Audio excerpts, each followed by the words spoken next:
mètres, ouais, au plus haut du bâtiment. Ce qui veut dire aussi des choix techniques. On décaisse beaucoup. Ouais. On creuse beaucoup, donc on fait beaucoup de béton et on émet beaucoup de gaz à effet de serre avant d'en économiser. Clairement. Alors, la demande d'autorisation d'exploiter. Bon. Voilà ce qu'on a dû mesurer, ce que la DRIE nous a demandé de faire. Donc sur la faune et la flore déjà, bon, alors heureusement on travaille un peu sur la biodiversité à Grignon, donc on avait déjà pas mal de données. Ceci dit, ça ne suffisait pas, donc on a quand même une personne qui a passé 2 nuits à voir s'il n'y a pas des chauves-souris. Parce qu'en fait il y avait une espèce de chauve-souris à 5 km plus loin qui est protégée, donc on aurait pu être bloqué par ça. Et puis un spécialiste des lézards aussi qui est venu, parce qu'avait été repéré il y a 20 ans un lézard vert un peu spécifique sur Grignon. Et, il fallait vérifier qu'il ne soit pas présent sur le site futur du méthaniseur. Donc là, on a aussi les mesures de niveau sonore. Donc, vous avez vu le bruit que faisait l'unité de méthanisation à la Tremblay. Des gens sont venus faire des niveaux d'écoute sonore un peu partout sur la ferme. Et donc, on modélisait l'impact qu'aurait le méthaniseur sur la modification du bruit autour de Grignon, sachant qu'on a quand même 26 000 voitures qui passent sur la route devant la ferme chaque jour. Et donc, ils ont conclu qu'il y aurait le bip-bip de recul du télescopique quand on chargerait les déchets dans la trémie. Bon, ça me fait rire qu'à moitié, parce que c'est quand même un petit peu d'argent qui va derrière ça. L'étude de sol, ça c'est aussi pour les aspects techniques derrière. Alors ça, c'était un peu le summum. Étude initiale des odeurs. Donc là, on a un jury de nez qui est venu.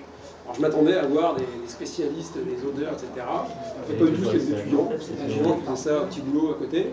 Et donc, ils ont fait une trentaine de points d'écoute, mais c'est pas ça, c'est de points de nez, je sais pas, autour de Grignon, pour faire un niveau 0 des odeurs.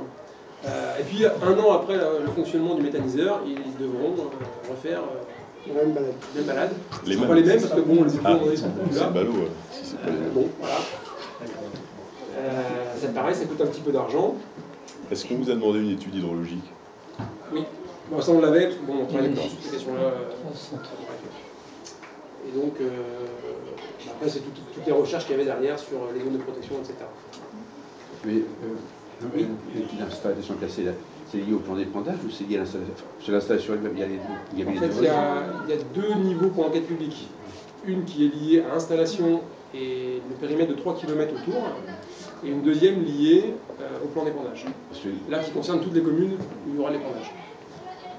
Donc pour nous, c'était 7 communes.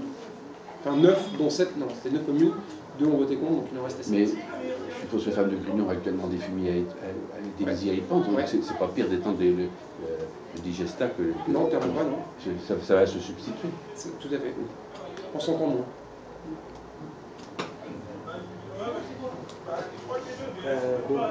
Il y a 2 communes qui ont voté contre, donc celle que j'ai tout à l'heure, et puis après la commune de Trappes, voilà, une petite zone potentiellement d'épandage à côté de la base de loisirs. Ça ne remettait pas en cause le projet. Point important, je le dis sans me cacher, c'est que le commissaire enquêteur qui a mené le dossier pour nous était très favorable sur le projet. Donc ça joue aussi, même s'il est neutre, il est censé être neutre. Non mais ça joue. Vous n'auriez pas dû dire ça. Si, je le dis parce que ça joue, je pense, dans les réponses qu'il formule aux gens qui viennent dans les communes poser des questions. Neutralité. Objectif. Il est objectif. Oui, l'objectif. Oui. C'est vrai que c'est un point positif. C'est un point positif pour nous. Alors, oui, je n'ai pas dit ça, mais enquête publique, s'est passée en janvier-février 2012, sachant que le dossier est complet, ça qu'on a remis sur le bureau de la préfecture quelque part, on l'a remis en novembre 2009. Il y a quand même eu 2 ans et demi d'aller-retour, des petits trucs à faire en plus, sachant que Henri n'est pas là, mais il le sait de toute façon de la Tremblay, c'est la même personne en fait qui a audité notre dossier et le leur. Alors je ne sais pas si c'est le fait d'être AgroParisTech et ou de travailler avec Citoc et une boîte du CAC 40, mais on n'a pas eu du tout les mêmes contraintes au niveau de l'arrêté préfectoral. Vous n'êtes pas non plus dans les mêmes zones. Il y a une densité de population là où vous êtes qui n'est pas du tout la même que Oui, celle de la mais Boissière. je prends l'exemple par exemple de la zone de rétention. Bon, là-bas, vous avez vu de rétention, en fait, bon, il y a une bâche qui est sous les cuves, et puis après, le reste, c'est quelque part du caillou concassé pour éviter qu'il y ait une vague qui parte trop loin. Nous, il fallait tout en béton. Ah ouais. Ça coûte un petit peu d'argent. Hein. Mais c'est ce qui est demandé partout maintenant. Ouais. Je voulais juste le mentionner pour dire que sur un même département, on peut avoir des lectures différentes des projets de la même taille par la même personne.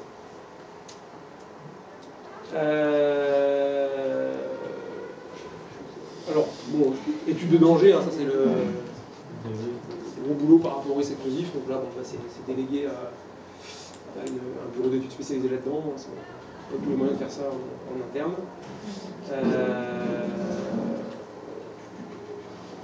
On avait aussi des choses par rapport au stockage. Bon, nous, quand on avait imaginé le projet, on s'est dit on a une fosse de lisier déjà de stockage. On ne va pas refaire du béton pour stocker du digesta, on va valoriser cette fosse à lisier existante. Bah non, pas de zone de rétention, pas de double paroi, donc pas possible. Donc bon, tout ça mis bout à bout fait que par rapport au business plan initial, on s'est dit déjà ça va être compliqué vu tout ce que l'Adrien nous a demandé de faire en plus.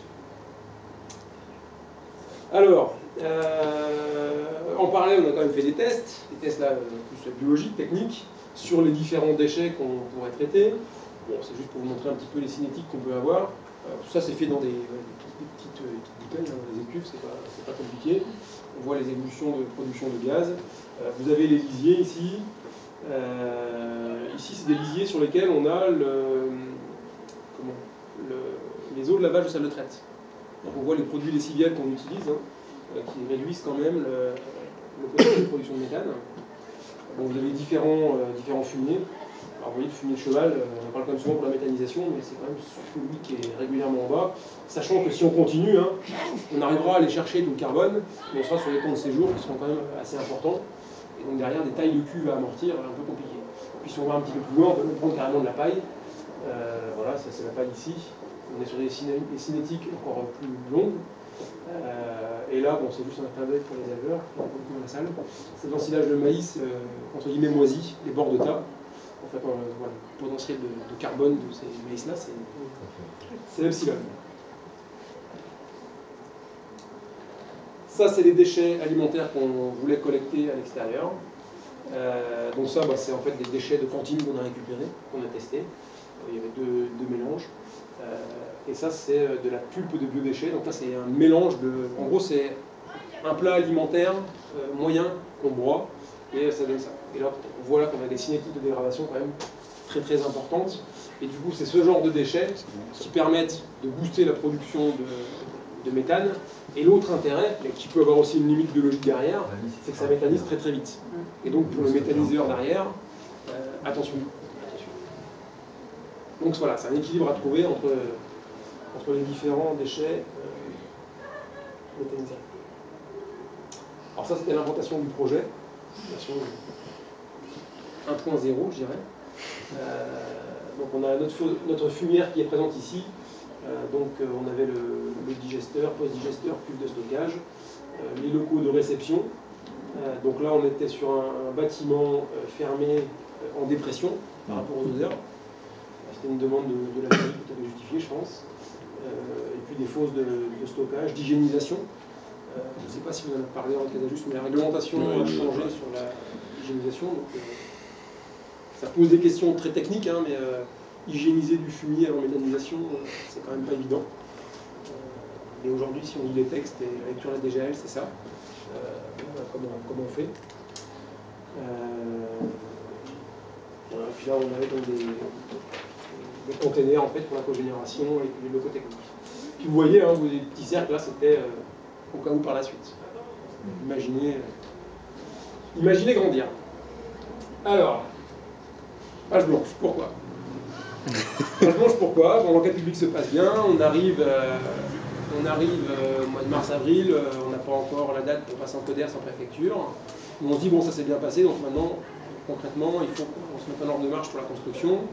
Lançons dès maintenant un appel d'offres vers les constructeurs pour les mettre en concurrence pour lancer le projet. Donc, business plan initial 2,5 millions, avec ce que l'Adrien nous avait demandé, on s'est dit on est plutôt à 3 millions avec avec les risques de dérapage, 3,5 millions. Donc appel d'offres. Donc on sollicite les partenaires habituels de la méthanisation, les Nasqueno, les Transerpol, les Eltec, etc. Plusieurs nous demandent des délais, parce que bon, le projet était assez lourd, semble-t-il, pour eux. Et puis, quand les enveloppes arrivent au mois d'août, le moins 10 ans était à 5,9 millions.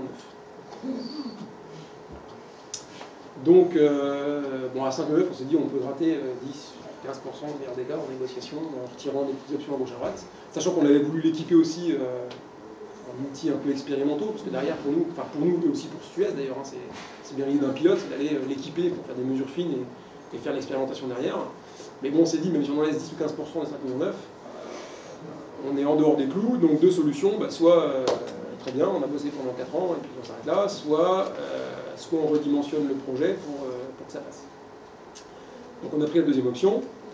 Le redimensionnement s'est fait en fait à la hausse, forcément, dans ces cas-là, pour les économies d'échelle, en se disant que peut-être l'investissement allait être plus élevé, mais que la rentabilité allait être supérieure, sachant qu'on avait quand même pris la précaution dans l'arrêté préfectoral de laisser la souplesse jusqu'à 15 000 tonnes de traitement, et pas 10 000 tonnes. Donc on a fait 15 000 tonnes, et puis on a fait jouer les mieux disants, enfin les moins disants, les mieux placés dans les partenaires qui avaient répondu à l'appel d'offres. Et puis de 15 000 tonnes, on a vu que ça ne passerait pas, donc là on a rencontré l'Adric qui nous ont dit oui, mais peut-être qu'à 18 000, en faisant ça et ça, sur les pondages, ça devrait aller. Donc on s'est arrêté sur un projet à 18 000 tonnes, et vous avez peut-être vu dans la presse, en public, on pensait que Suez n'allait pas forcément très bien. Et donc quand on est passé en comité d'investissement de Suez en fin d'année dernière, on s'est fait retoquer, parce que pas assez de rentabilité. C'est clair que ce projet-là n'est pas un projet rentable aux yeux de l'actionnaire. C'est vraiment un projet pilote sur lequel ils acceptaient de ne pas gagner d'argent, mais ils ne voulaient pas en perdre. Donc voilà, l'histoire a pu s'arrêter là au mois de décembre. Et puis finalement, c'est quand même embêtant parce que voilà, aujourd'hui il y a une vraie demande en traitement de déchets organiques.